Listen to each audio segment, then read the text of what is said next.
Dictation start होगी 5 second बाद।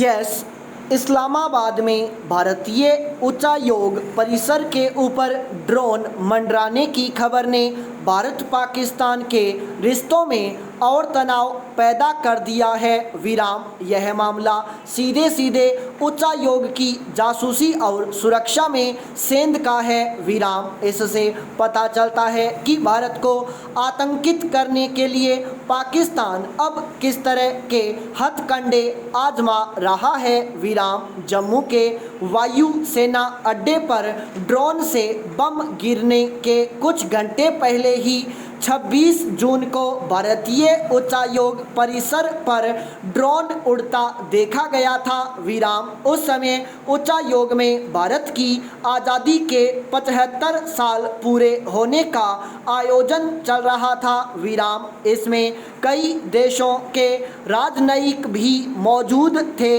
विराम, इससे ऐसी अटकलें लगाना स्वाभाविक ही है कि ड्रोन के जरिए उच्चायोग के भीतर की जासूसी कार्रवाई की जा रही होगी। विराम, घटना के तुरंत बाद उच्चायोग के सुरक्षा अधिकारियों ने पाकिस्तानी सुरक्षा अधिकारियों से संपर्क किया। विराम, इस घटना पर पाकिस्तानी सुरक्षा अधिकारियों को तत्काल जो कदम उठाने चाहिए थे, वैसा कुछ नहीं हुआ। विराम, पाकिस्तानी सुरक्षा अधिकारियों का ऐसा रवैया यह बताने के लिए काफ़ी है कि आखिर इस तरह की घटना के पीछे किसका हाथ रहा होगा। विराम, अगर यही सुरक्षा चूक किसी अन्य देश के दूतावास के साथ होती तो तब भी वहां के सुरक्षा अधिकारी क्या इसी तरह पेश आते। विराम, पैरा भारतीय उच्चायोग परिसर पर ड्रोन उड़ने की घटना को भारत ने पाकिस्तान के समक्ष उठाया और गहन जांच कराने को कहा। विराम, लेकिन पाकिस्तान ऐसी किसी घटना के होने से साफ इनकार कर रहा है। विराम, उसने उच्चायोग परिसर की सुरक्षा में खामी की बात भी नहीं मानी। विराम, उल्टे यह कह दिया कि भारत ने अब तक ऐसा कोई साक्ष्य ही नहीं दिया है जिसके आधार पर मामले की जांच करवाई जाए। विराम, उसने इस मामले को 23 जून को लाहौर में हुए बम धमाके की घटना से भी जोड़ डाला। विराम, पाकिस्तानी विदेश मंत्रालय के प्रवक्ता ने कहा कि भारत ऐसे वक्त में यह मामला उठा रहा है जब लाहौर धमाके के मामले में सबूत जुटाए जा रहे हैं। विराम, जाहिर है पाकिस्तान भारत के खिलाफ लगातार साजिशें रच रहा है। विराम, पड़ोसी देश का यह रवैया रिश्तों को और बिगाड़ने वाला ही कहा जाएगा। विराम, यह घटना इसलिए भी गंभीर है कि इसके कुछ घंटे बाद ही जम्मू के वायु सेना अड्डे को निशाना बनाया गया था। विराम, लिहाजा यह माना जा सकता है कि भारतीय ठिकानों को निशाना बनाने की साजिश की जानकारी पाकिस्तानी सत्ता प्रतिष्ठान को रही होगी। विराम, पैरा ड्रोन कांड पर पाकिस्तान की ओर से जितने भी बयान आए हैं, उनमें वह खुद ही उलझता जा रहा है। विराम, इस्लामाबाद में जहां भारतीय उच्चायोग का दफ्तर है, वह सबसे कड़ी सुरक्षा वाला इलाका है। विराम, उच्चायोग के पास ही पाकिस्तानी विदेश मंत्रालय, सुप्रीम कोर्ट, दूसरे देशों के दूतावास और सत्ता प्रतिष्ठान के दूसरे महत्वपूर्ण दफ्तर भी हैं। विराम, यहाँ खासतौर से भारतीय उच्चायोग में आने वाले हर शख्स की गहन जांच होती है। विराम, ऐसे में कोई ड्रोन भारतीय उच्चायोग के ऊपर मंडराने लगे तो यह हैरानी की बात है। विराम, क्योंकि पाकिस्तानी सुरक्षा एजेंसियों की मर्जी के बगैर ड्रोन तो क्या परिंदा भी पर नहीं मार सकता विराम। भारतीय उच्चायोग की जासूसी या कर्मचारियों को प्रताड़ित करने और डराने धमकाने की घटनाएं पहले भी होती रही हैं विराम।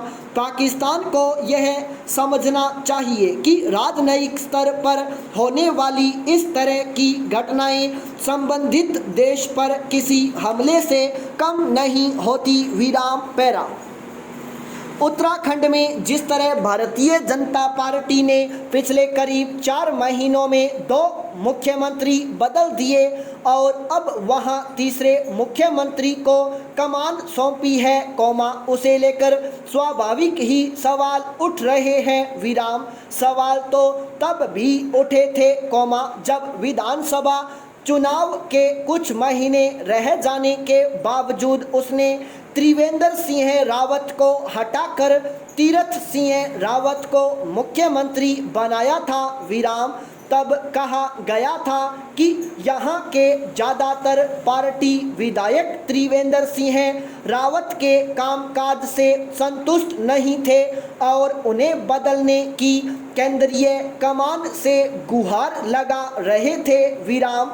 तब तीरथ सिंह रावत को केंद्र से लाकर वहां बिठा दिया गया था विराम। तीरथ सिंह लोकसभा सदस्य हैं और उन्हें वहां मुख्यमंत्री बने रहने के लिए विधानसभा चुनाव जीतना जरूरी था विराम। यह बात पार्टी शुरू से जानती थी मगर उन्हें चुनाव नहीं लड़ाया विराम। इसकी असल वजह तो वही जानती है पर कयास यह लगाए जा रहे हैं कि तीरथ सिंह का वहां खाली किसी सीट से चुनाव जीतना संदेहास्पद था विराम।